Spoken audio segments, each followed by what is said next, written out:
Darragh, what a fantastic achievement!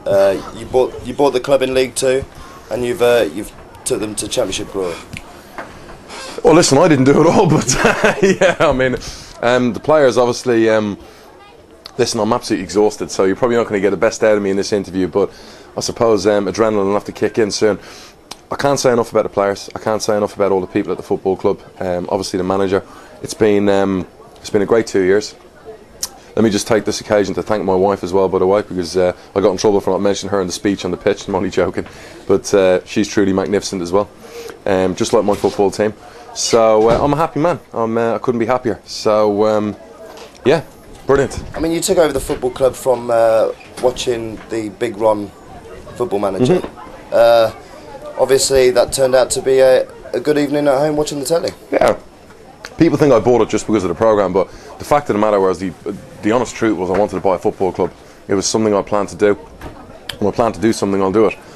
I was looking at different clubs. I had an agreement to buy a couple of clubs that fell through. The season was started, so I was a bit behind. I'd wanted to get a club before that season started. Somebody had shouted up to me the day before the Big Ron documentary. Barry Fry was looking to sell a club. He'd run out of money. I come home. It's on the TV, and obviously it was a little bit chaotic, and I'm sure that would put off a few people. It wouldn't be the best show flat in the world, would it, to sell a show home, never mind a football club. But in fairness, I think the football club then and the football club today are two completely different places. I don't mean that disrespectfully to the people that, were here before or are still here from the time before, but we're a different place with a lot of different people at the moment, and we're on a crest of a wave, and success breeds success. And a lot of people at this football club are successful people, doing a good job. And when you were appointed manager, Darren Ferguson, you were up for a little bit of criticism by a few fans, but again, you've proved them wrong. You're not going to make everyone happy, and unfortunately, in life, you're always going to get criticised, no matter how successful whatever you do, you get criticised. So, yeah, Darren Ferguson, some people saw as a risk and a gamble. It's a bit like the players we brought in, tried, untested, young, hungry. They were a risk and a gamble, but look at them now. They've formed a tight unit, great bond. Magnificent football team, magnificent football management team. Darren Ferguson, in fairness, was under a lot of pressure. It was his first job. He was coming here with people probably saying, oh, he got the job because of his dad and he's going to get loads of Man United players. In fairness to him, I mean, he hasn't, except one. He hasn't really asked for favours of his dad. He's done things, and this is an old cliche, his own way, but he has. And he plays the right style of football. We've had a lot of ups and downs because we're both fiery characters. We're not always going to agree. But I suppose there's a lot of respect there between us, and he can only get better in the game. He's still very young. He's probably one of the best young managers in the country, and put it this way: when he gets us to the Premiership, he'll go down as a legend, I suppose, a full legend. So that's where we're at. You're very much an ambitious man, and sure. When you took over, you said your dream was Premiership football. Realistically, though, looking back, did you believe it would happen? Well, did I believe it would happen? Do I believe it would happen? Listen, I don't enter a race to come second. I don't enter a race to come fourth, fifth, sixth, or seventh. I enter to win. It's the same in business. It's the same in sports. It's the same in life. I'm a winner. I expect to win everything I do. That might sound arrogant. It mightn't sound too good, but it's the truth. I'm not going to lie to people. Okay, I expect to go on a football field, my football team, to win games. So when I said I wanted to get to the Premiership, that's the ultimate goal. So you have to aim high and you have to try and achieve your targets. That's what I wanted. That's what we'll get. We'll get to the Premiership. Yeah, people laugh. They always do. When I said I was going to build a business up from the ground up and it was going to be the #1 business in the industry, a lot of people laughed. A lot of them were my friends. A lot of them were members of my family. They still do, even at the football side of things. But that's life here. You've got to go out to prove people wrong, and you have to aim for the top. And there's no point in entering any kind of competition in any form of shape of life without wanting to be the best and without wanting to win. That's a mentality you should have, and it's a mentality I have. How have you found it being a football chairman? Because it was brand new for you. Sure. Has it been hard work? Has it been harder than you thought it would be? Nah, it hasn't been harder. It's like I expected, ups and downs, bumps in the road. Probably the trickiest part about it is my temper. I hate losing, and in football you're going to lose games. Fortunately, you will lose games, and that's tough to take because I'm not used to losing. But at the same time, it's been enjoyable. I have to say, it's probably one of the best things I've ever done, and it's a thrill a minute. And looking forward to those games every week or twice a week, there's no better feeling. And every fan in the country wants to own their own football club. So I suppose I'm living every fan's dream. And I'm truly blessed to be able to and be fortunate enough to do that, and have my family enjoy the experience with me. And what are you expecting out of Championship football next season? I'm expecting success. Plain and simple. Yeah, people are laughing in the room right now, you know what I mean? This is the same old, you know what? I'm expecting success, why not? And if my players don't expect success, we may as well stay in League One. You know, I expect us to go there to compete. I don't expect us to make up the numbers, and I expect us to do very well. And if we start very well, and we win a lot of our first 6, 7, 8 games, I fancy us to go up.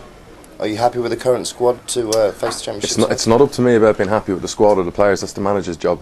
You know, do I think our squad is good enough to go up again? Not necessarily the squad. Do I think the team is? Yeah, I do. I think we need to add to the squad. The manager knows that. He's already said that to me. So we'll add to the squad. We'll add well to the squad. We always add well. And we'll bring in the right blend of players that fit our criteria and our profile, and they'll only enhance the football club. That's what we have to do when we bring footballers here. And looking at the season just gone, what for you has been the highlight of the season? Probably when we lost the first 3 or 4 games, 3 out of 4 games. Well, we had MK Dons, Leeds and Walsall coming up. I remember at that point thinking, everyone was saying, geez, you're going to struggle to stay in League One. And I remember thinking, we played pretty well when we lost those games. And if anything's going to show us our character and our determination is going to be winning those 3 games. So I said to the manager, we need to win those 3 games. We did. And we showed a lot of balls. And I have to say that again about this football club, you know. This football club has shown at the important times that the players have got balls of steel. And they've won important games at the right time. They've come back when they were written off. They've come back from when they were in losing positions, and they've won very important games. The average age of the team is 23. You know, they've won what? 9, 10 out of the last 13 games? Again, is there any football club in the Football League over the last 2 seasons who's had the form we've had from February to May at the right time? Because they always say that's the business end of the season. My football team comes to life in the business end of the season.